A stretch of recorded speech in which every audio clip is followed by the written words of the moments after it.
It's no longer just security professionals who are spending a majority of their time protecting data or figuring out how to recover if they were breached.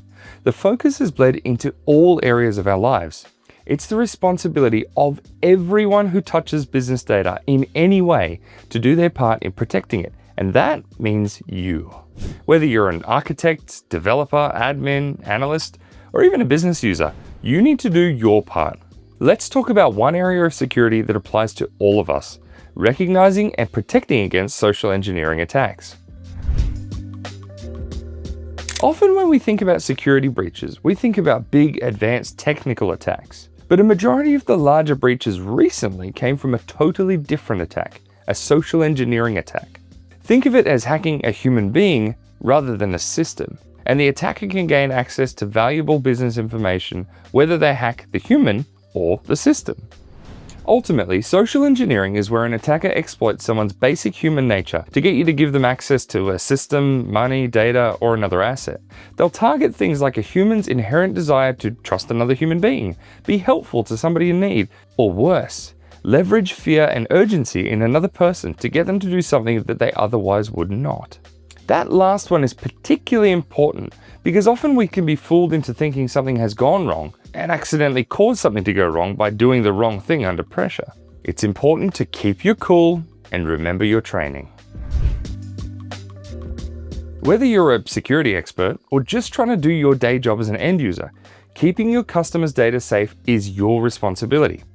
The easiest way to think of it is like this. Imagine you have a house with lots of doors, and inside is a treasure chest. Anyone that needs to enter the house has to enter through their own door. This is your user access. Given how valuable the treasure you're working with is, you want to ensure that your door is as strong as possible to keep attackers out. Your username identifies which door is yours. Your password should be seen as locking it behind you. That said, there are other tools that you should be leveraging to ensure attackers cannot gain access to your treasured data. Use a strong password, one with a combination of uppercase, lowercase, numbers, symbols, and make it longer than 12 characters, to make sure your door is thick enough to withstand a few knocks from an attacker. Install a deadbolt by setting up 2FA or MFA, or two or multi-factor authentication. Make that door all but invisible to attackers by porting it to another dimension. Okay, that one's a stretch, but it can essentially be done by setting up IP range whitelists, i.e. only allowing connections from certain IP addresses, and using a company VPN. In the past, many people would use the same password, something super secure too, like my password, across multiple systems. They may even write it down on a sticky note and stick it to their computer screen for convenience. This is a visual representation of the strong door that they're hoping the attackers will be deterred from using to protect their valuable treasure. That's not really going to do much now, is it? The rest, MFA, strong passwords, good security hygiene, etc., are great ways to help protect your treasure at all costs. But that said, they are not foolproof. Remember, you yourself are unlocking and walking through the door every single time you access your company data. So the door is ultimately still designed for entry, even if it's just by yourself. Social engineering attackers know this, and their goal is to tailgate you through the door or get you to let them through the door willingly. Sounds crazy, but it's incredibly common. This wild analogy explains the different steps that you should be taking to ensure you do your part in securing your data, but also shows that it's all for naught if you fall prey to a social engineering attack. Social engineering is a very broad term, but there are some common attack styles that you need to familiarize yourself with: phishing and behavior manipulation. There are multiple categories that those styles can be broken into as well, which we'll go through together. Don't feel like you need to memorize all of them individually. The reality is that as you watch this video, you'll start to see similarities between them. Pattern recognition is going to be your most valuable asset when it comes to defending against a social engineering attack. Phishing. Phishing uses different modes of communication that appear to come from a trusted source, so a manager, a business contact, or just pretending to be a communication from a business, and are hoping that you believe the lies that they spew. Ultimately, they're hoping that their communications seem believable enough that you don't really question what you're doing and you give them what they want, often revealing sensitive information to the attacker. There are multiple different types of phishing, can you believe it? These social engineering attackers are crafty, but you're about to learn their game and beat them at it. Score 1 for you and 0 for the attackers. Phishing is where an attacker will try to gain access to systems or data by pretending to be somebody that they're not. They could leverage email, text messaging, or voice calls to achieve this. Stay on your guard and read the full article for more information. The link is in the description. Deception and manipulation. These tactics are manipulative and awful. I'm just going to put it bluntly. Attackers will leverage the goodness in the human nature of their victims to cause harm and gain for themselves, leaving the victims to become fearful, lose trust, and even hesitate doing good for other human beings in the future for fear of being attacked again. Attackers could set a victim up in any number of different scenarios. The linked article goes into a lot more detail, but just keep in mind that anytime you feel your innate human nature being weaponized against you, keep your guard up and stay on alert. A few months back, I saw details of an attack that stood out to me as one of the most intricate, detailed, and believable social engineering attacks that I have ever seen. It was reported on social media site X, formerly Twitter, by user nick.eth, and he detailed in a thread the experience of being the potential victim of this advanced social engineering attack. It would be difficult to go into great detail about this specific attack and how it works, so be sure to check out the article in the description below. I'll give you a bit of a spoiler. This attack utilized an email sent from a trusted Google email and a false login page that was once again hosted on a Google subdomain. While nothing is absolutely foolproof, especially in this day and age where we can see there are more advanced attacks than ever before, it's important to have some good practices in place to reduce your exposure. First off, make sure you know your trusted channels of communication. At work, if you tend to communicate with your manager and colleagues in Slack, then you should reach out to them directly in Slack if you receive another communication that you're not sure actually originated from them, like an email or, more alarmingly, a Slack message from a different Slack account.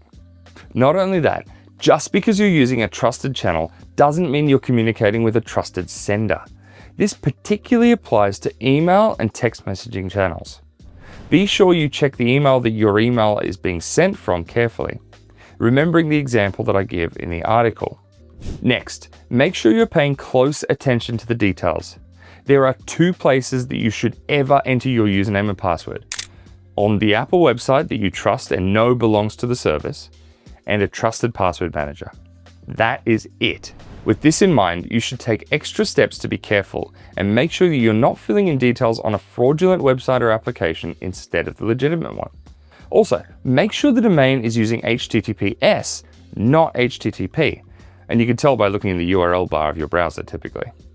Check for obvious spelling and grammar mistakes. This can be a cop-out for a scam, as attackers will typically have far less quality assurance in their email communications than a real business. I say typically because of the recent LLM AI boom. Attackers know about ChatGPT too. Now they've started creating content using these tools, so spelling and grammar isn't the same differentiator that it used to be. Keeping in mind that attackers tend to leverage human nature and emotion, you need to trust your gut sometimes. If you receive an email offer that seems too good to be true, it probably is. If you receive an email that looks like it's from somebody that you know, but they're behaving in a way that they normally wouldn't, hesitate. Reach out to them in another trusted channel. When you're dealing with IT or customer support with a company or service, and they begin putting pressure on you to do things that you're not comfortable doing, or could expose your business data, pump the brakes.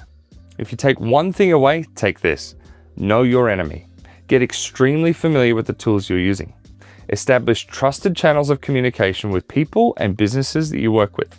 Trust your gut above all, and pay attention to the details. Make sure you're not the only one in your business that knows this stuff. Champion it. Share information with your colleagues and train your teams if you're in a position of leadership that can organize this. As a Salesforce admin, you should be following the principle of least privilege when giving users access to the system. This ensures that if there is a breach of some sort, the exposure is as limited as possible. Give your users only access to the data that they need to do their job and nothing more. Leverage as many Salesforce security features as possible to protect your users and your customer data. Leverage password policies, IP login ranges, multi-factor authentication, and configure your session settings to help limit exposure.